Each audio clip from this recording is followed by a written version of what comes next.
Assalamualaikum warahmatullahi wabarakatuh. Selamat datang kembali bersama saya Bahtiar Movie dalam channel 1000 Jalan.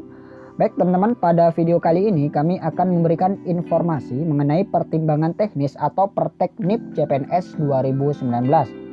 Proses penetapan NIP ini dilakukan oleh BKN teman-teman, yang mana nanti BKN akan menerima berkas usul penetapan NIP dari instansi. Selanjutnya BKN akan memeriksa berkas tersebut apakah sudah lengkap atau tidak. Dan apabila berkas tersebut sudah lengkap dan memenuhi syarat, maka BKN akan menerbitkan Pertek NIP CPNS. Dan berdasarkan Pertek inilah kemudian PPK masing-masing instansi akan menerbitkan SK CPNS teman-teman, dan panggilan aktif bekerja bagi para CPNS di masing-masing instansi. Kita akan bahas lebih lanjut mengenai ini teman-teman. Dan sebelum lanjut ke pembahasan, kami ingatkan kembali buat teman-teman yang belum subscribe ke channel ini, teman-teman subscribe terlebih dahulu dan tekan tombol loncengnya agar teman-teman tidak ketinggalan info-info terbaru dari kami. Baik teman-teman, di sini ada beberapa informasi yang harus teman-teman ketahui terkait Pertek NIP dan SK CPNS ini. Kita lihat di sini.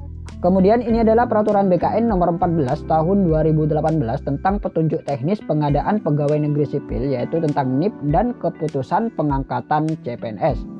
Kita lihat di sini yang pertama yaitu PPK dalam waktu paling lama 30 hari kerja setelah menerima penetapan NIP dari Kepala BKN menetapkan keputusan pengangkatan calon PNS. Nah, jadi PPK atau pihak instansi nanti setelah menerima penetapan NIP dari BKN, maka kemudian PPK menetapkan keputusan pengangkatan calon PNS.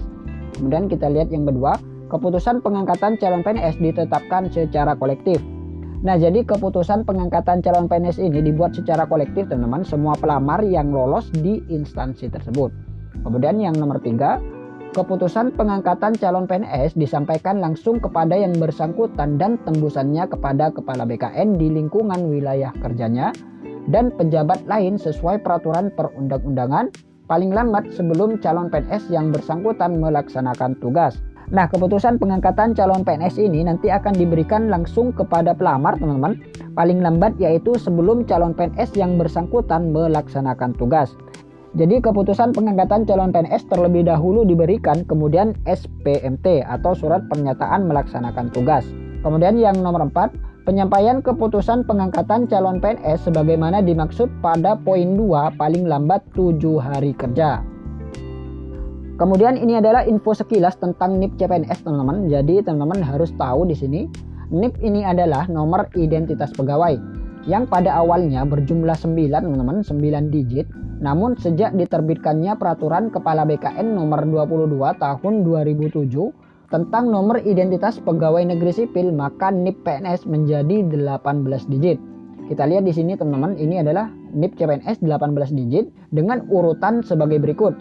8 digit pertama adalah angka pengenal yang menunjukkan tahun, bulan, dan tanggal lahir calon pegawai negeri sipil dengan ketentuan untuk bulan dan tanggal lahir masing-masing 2 digit.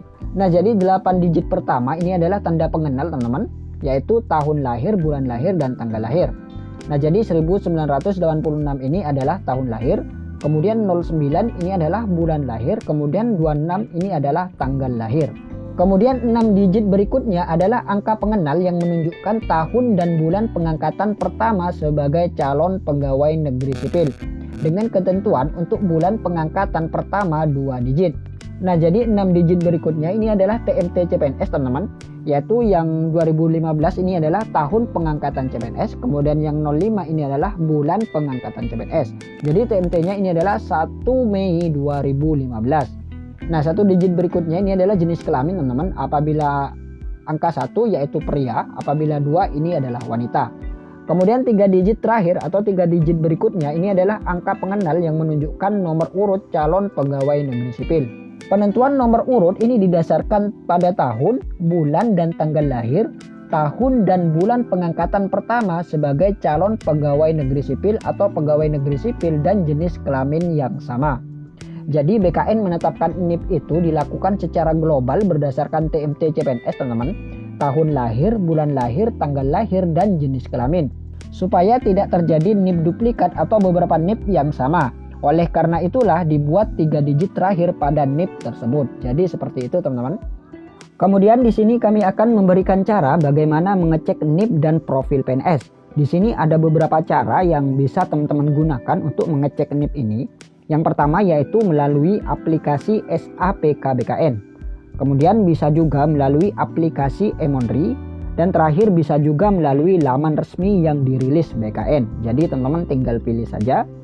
Di sini kami akan mencoba mengecek melalui Emonri teman-teman.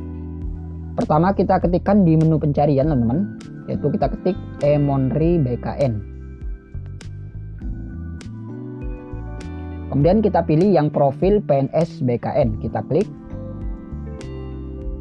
Nah ini dia teman-teman tampilan Emonri.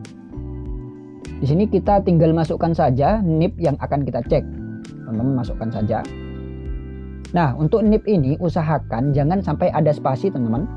Karena di sini ada spasi, maka kita hilangkan spasinya terlebih dahulu.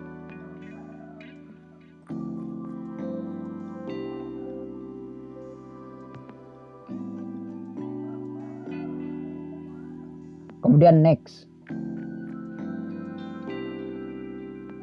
Nah, di sini kita diminta untuk memasukkan kode CAPTCHA, teman-teman. Kita masukkan saja kodenya.